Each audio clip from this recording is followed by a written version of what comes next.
اللہ الرحمن الرحیم۔ دیکھیں، جس طرح آپ نے انٹرو میں بات کی، دونوں حضرات نے ماشاءاللہ اس پہ بڑی سیر حاصل گفتگو کی کہ یہ جتنی ذمہ داریاں یہ اصل میں حکومت کی ہے، لوگوں کو روزگار فراہم کرنا، ان کے لیے صحت کا انتظام، تعلیم کا انتظام، اور جو اس طرح کی ذمہ داریاں ہیں تو اسٹیٹ کی اور اسٹیٹ کے ذمہ داروں کی، حکمرانوں کی بنیادی ذمہ داری۔ یعنی ایک آدمی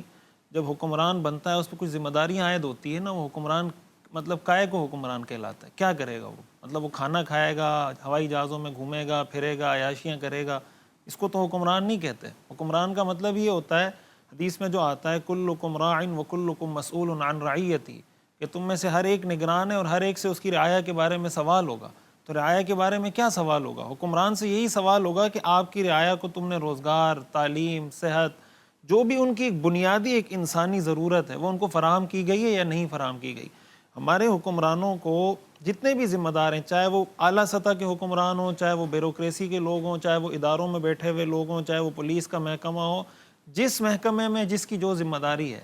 اب ہمارے ہاں جو سیکیورٹی کی صورتحال بنی ہوئی ہے، خصوصاً اگر میں کراچی کی بات کروں، یہاں پہ جس طرح ڈکیتوں کا راج ہے، جب کوئی بندہ آتا ہے پسٹل اٹھا کے موبائل بھی لے جائے گا، پیسے بھی لے جائے گا، بندے کو بھی مار کے چلا جائے گا۔ مطلب ایک اتنا یہ کامن ہو گیا ہے کہ کراچی میں اب اگر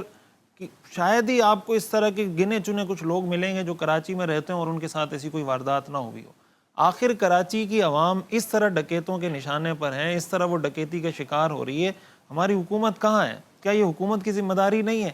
یہی وجہ ہے کہ جب اس طرح کی صورتحال کا سامنا ہوتا ہے پھر عوام قانون کو ہاتھ میں لیتی ہے۔ جب وہ دیکھتی ہے کہ بھائی حکومت تو ڈکیتوں کو پروٹیکشن فراہم کر رہی ہے، کوئی ڈکیت پکڑا جائے گا اس کو پروٹیکشن فراہم کرے گی حکومت، بعد میں وہ جائے گا کسی کو پیسے ویسے کھلائے گا، مہینے دو مہینے بعد وہ باہر آ جائے گا، پھر ڈکیتیاں شروع کر دے گا۔ تو جس طریقے سے ہمارے ہاں یہ سیکیورٹی کی، مطلب کراچی میں نکلنے والا ہر شخص، وہ اگر سڑک پہ جا رہا ہو تو وہ موبائل جیب سے نہیں نکال سکتا، آپ سڑک پہ جاتے ہوئے بائک پہ کسی کو لفٹ نہیں دے سکتے۔ اس طرح کی انسیکیور فیلنگ ہے کراچی میں رہنے والے ہر شخص کی۔ اب یہ کس کی ذمہ داری ہے؟ اب ظاہر ہے کہ اگر اسٹیٹ حکومت اپنی ذمہ داری پوری کرے، اگر کوئی چوری کر رہا ہے، کوئی ڈکیتی کر رہا ہے، ان کو پکڑے، کیفر کردار تک پہنچائے، نشان عبرت بنائے اور عوام کو دکھائیں کہ دیکھیں ہم یہ کام کر رہے ہیں، تو لوگ خود بخود پھر حکومت کو سپورٹ بھی کریں گے اور یہ مسائل حل کی اب طرف اگر بھی جائیں گے۔ حکومت نہیں جا رہی، فار ایگزامپل حکومت یہ ذمہ داریاں پوری نہیں کر رہی ہے، کیا فلاحی ادارے یہ مسائل کو حل کر سکتے ہیں؟ دیکھیں، فلاحی ادارے مستقل حل تو نہیں ہے ان مسائل کا۔ فلاحی ادارے تو ایک عارضی حل تو ہو سکتے ہیں کہ بھائی ٹھیک ہے، وقتی طور پہ جیسے کوئی زلزلہ آ گیا، سیلاب آ گیا، ملک میں کوئی اس طرح کی وبا کی صورتحال ہو گئی، اس میں یقیناً فلاحی اداروں کا اپنا ایک بہت بڑا کردار ہوتا ہے، وہ چاہے آپ مغربی ممالک میں جائیں، کہیں بھی جائیں، فلاحی اداروں کا اپنا ایک بہت اچھا کردار ہے اور وہ کردار ہونا چاہیے، لیکن اس کی بھی کچھ لیمیٹیشن ہونی چاہیے نا۔ یہ نہیں کہ اب جو اسٹیٹ کا کام ہے وہ فلاحی ادارے شروع کر دیں، اور پھر فلاحی ادارے جس طریقے سے ہمارے یہاں بلیک منی کو وائٹ کر رہے ہیں، جس طریقے سے آپ نے بات کی کہ پرسنل برانڈنگ کر رہے ہیں، جس طرح اب وہ ایک، یعنی بجائے اس کے کہ وہ فلاحی ادارے بنے، وہ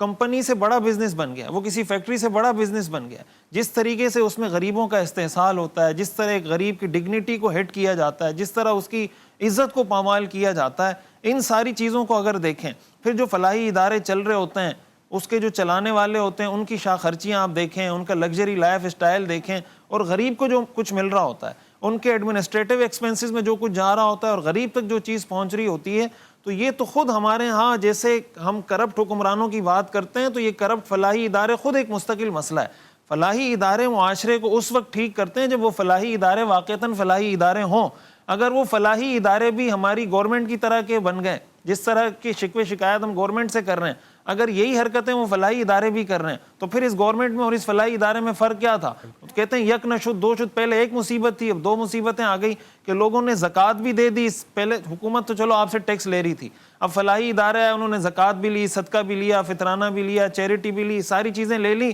اور ساری چیزیں لے کے اپنی شاہ خرچیوں پہ لگا رہے ہیں، اپنی پرسنل برانڈنگ پہ لگا رہے ہیں، غریب کو وہ بھی نہیں مل رہا۔ تو غریب کو ایک آدمی نے جو زکوٰۃ خود وہ جا کے دیتا، اس نے وہ فلاحی ادارے کو دے دی، فلاحی ادارے نے وہ زکوٰۃ بھی نہیں پہنچائی، تو یہ تو مزید استحصال در استحصال ہو رہا ہے۔ اور یہ بھی اگر دیکھا جائے حکومت کی ذمہ داری ہے، ان فلاحی اداروں کو کنٹرول کرنا کس کی ذمہ داری ہے کہ وہ ان پہ چیک اینڈ بیلنس رکھیں، ان کے اکاؤنٹس کو دیکھیں، ان کی بینک سٹیٹمنٹ کو دیکھیں کہ کیا ہو رہا ہے، کیا نہیں ہو رہا، کس کو نوازا جا رہا ہے، یہ پیسہ کہاں سے آ رہا ہے، کس مقصد کے لیے آ رہا ہے اور کس مقصد میں خرچ ہو رہا ہے۔ جب تک یہ چیک اینڈ بیلنس نہیں ہوگا تو فلاحی ادارے میرے خیال سے آج کے یقیناً اچھے فلاحی ادارے بھی ہیں، اچھا کام کرنے والے بھی ہیں، کوئی بھی معاشرہ خیر سے خالی نہیں ہوتا، لیکن ان فلاحی اداروں میں بہت بڑے بڑے فراڈی ہیں، بہت بڑے بڑے ٹھگ ہیں جو مختلف قسم کے